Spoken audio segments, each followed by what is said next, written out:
निर्णय जिसको लंबे समय से इंतजार था, provision of unlawful conversion of religion bill 2024 को लाने की जो मंजूरी दी है, वो ऐतिहासिक काम है।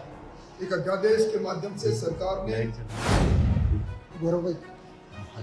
गैर कानूनी तरीके से, लालच से, कपटपूर्ण तरीके से, दबाव से धर्म परिवर्तन करने वाले व्यक्तियों और संस्थाओं पर कानून का शिकंजा कसने का काम किया है। 10 वर्ष तक की सजा, हमें सांप्रदायिक तनाव के रूप में लव जिहाद के कई प्रकरणों को राजस्थान में इन दिनों में आपने देखा, कई हिंसाएं भी हुई। अगर इस प्रकार कपटपूर्वक धर्म परिवर्तन के बाद शादी होती है तो इस अध्यादेश के बाद provision of unlawful conversion religion bill 2024 के बाद में अदालतों को यह अधिकार होगा कि वो उसको सुन लेते हैं। भजनलाल जी की सरकार ने अपने अल्प समय में पारदर्शी तरीके से नीतिगत निर्णय लेकर अपने मंसूबे को समझा दिया है कि जहां एक और हम राजस्थान की अर्थव्यवस्था को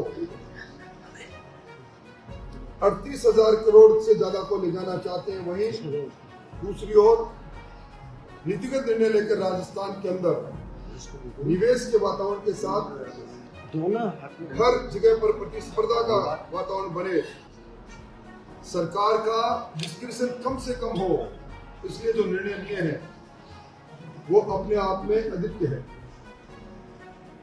कल की कैबिनेट की बैठक में राजस्थान में चूंकि देश में सर्वाधिक सनीरेज है, हम पूरी एशिया का सर्वाधिक सोलर एनर्जी प्रोड्यूस करने वाला स्टेट बन सकते हैं। इस ओर आगे बढ़ रहे हैं, 125 गीगावाट का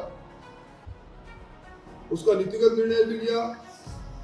और एक निर्णय, सोलर पार्क आ रहे हैं, सोलर कंपनियां अपने काम को आगे बढ़ा रही है, पर SC/ST की जमीन को कृषि में परिवर्तित नहीं किया जा सकता। रास्ते का विवाद था तो लैंड कन्वर्जन रूल 2007 में धारा 6B में संशोधन किया गया और टेनेंसी एक्ट 1955 के सेक्शन 42B में एक संशोधन करके ये अधिकार दिया गया कि सोलर पार्क के लिए, सोलर एनर्जी के लिए कृषि को कृषि में करने के लिए SC/ST की जमीन तो वो भी अपना इच्छा से दे सकते हैं।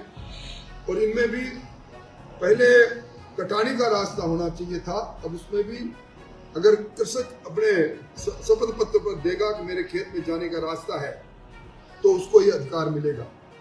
इसके अलावा बहुत लंबे अंतराल के बाद राजस्थान में जो औद्योगिक बढ़ावा देने का जो काम हो रहा है, हमारे यहाँ 15 लाख लघु और मध्यम उद्योग है। हमारी GDSP में सबसे बड़ा योगदान इनका है, इसलिए MSME नीति 2024 का कल अनुमोदन हुआ है और उसमें जो ये उद्योग लगाएगा उसमें 2% और ज्यादा ऋण की रियायत, और अगर उसमें एडवांस टेक्नोलॉजी के कोई नवाचार करेगा तो उसमें 50% राज्य सरकार दे। इस प्रकार की नीतियां हैं।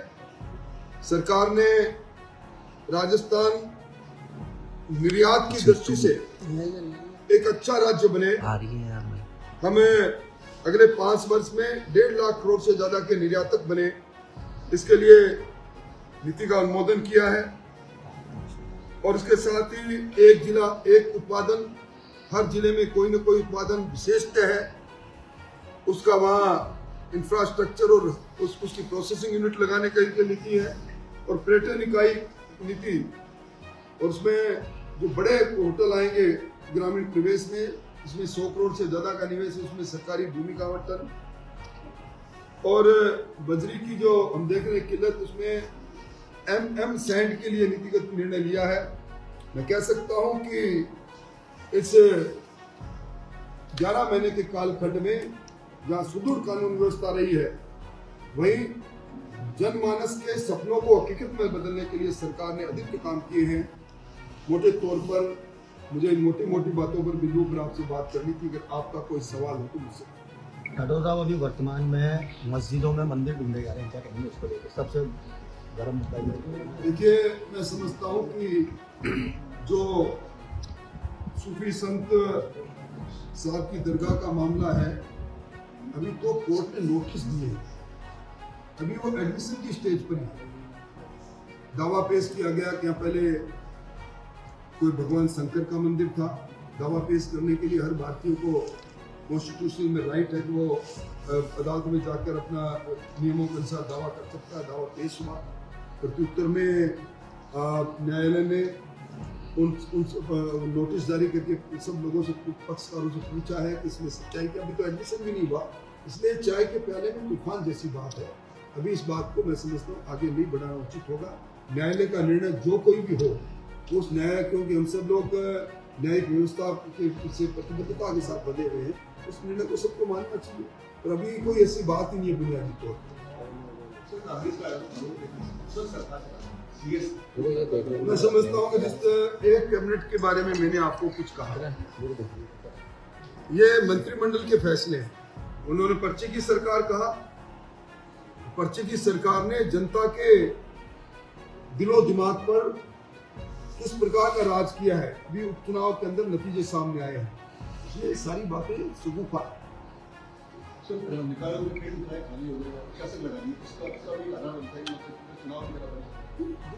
वन स्टेट वन इलेक्शन, ये कंसेप्ट है। वन नेशन वन इलेक्शन की बात आदरणीय मोदी जी ने कही, लाल जी ने वन स्टेट वन इलेक्शन की बात कही। लगातार आचार संहिता लगना, लंबे लंबे समय तक आचार संहिता लगते रहना, कांग्रेस की तरह नहीं। आप याद करें, पंचायती राज संस्थाओं के चुनाव पूरे 13 महीने चले। कभी हुआ है पंचायती राज सरपंच से चल के प्रमुख तक 13 महीना लगा? ये सरकार वैसा नहीं करेगी। हमें सिंक्रोनाइज कर रहे हैं, नजदीक आने पर सारे चुनाव को एक साथ करने का निर्णय ले रखा है। वन स्टेट वन इलेक्शन नीतिगत फैसला।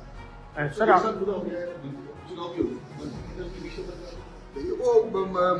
राजस्थान में इस तरह की कहीं कोई दूरी नहीं कार्यकर्ता।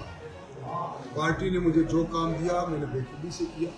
उपचुनाव में कोई दूरी नहीं थी। जहाँ जहाँ मेरे दौरे लगे मैंने बेखूबी से दौरे किए। ये कुछ लोग नैरेटिव बनाने की कोशिश कर रहे हैं। मैं समझता हूँ जिस सरकार को बनाने के लिए हमने अपने खून और पसीने को सड़कों पर बहाया, उस वो सरकार आदर्श सरकार बने, ये परिकल्पना भी हमारे खुद की है।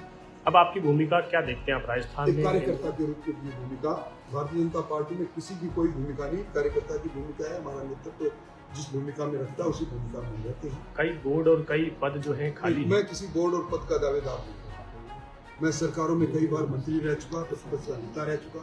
जिस सरकार में कोई बोर्ड और कॉर्पोरेशन में जाऊँ, ये मैंने कभी इच्छा व्यक्त नहीं की, ना ही मैं कभी जाने की सोच।